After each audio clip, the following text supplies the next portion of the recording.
menghadap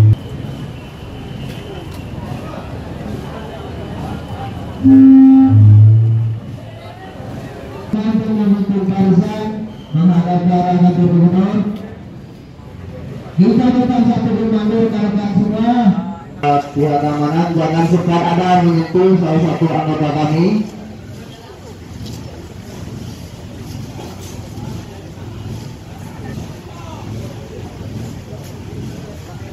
Ya, sebagian kepada rekan-rekan menghadap ke arah mobil komando.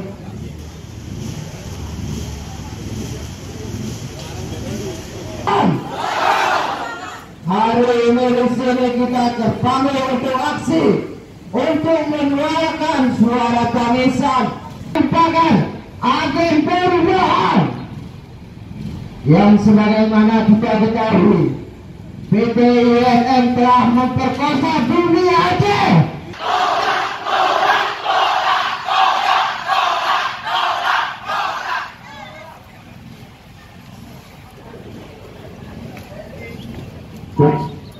Bismillahirrahmanirrahim.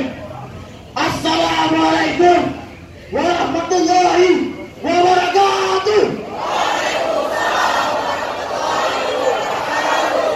Ketika ante-ante asing masuk ke Aceh, kawan-kawan, harta yang melimpah mereka ambil, darah rakyat mereka hisap, kawan-kawan.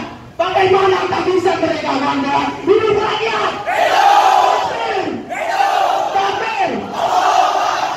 Maka dengan ini, kawan-kawan, saya mengajak seluruh pemuda dan mahasiswa Aceh untuk bersama-sama kita kawal tanah kita jaga tanah kita, kawan-kawan. Tanah indah untuk kita jaga, kawan-kawan, jangan sampai dirampas, kawan-kawan. Tanah yang dihibahkan oleh anak cucu kita, oleh indah kita, kawan-kawan, oleh nenek moyang kita, kawan-kawan. Hari ini harus kita jaga.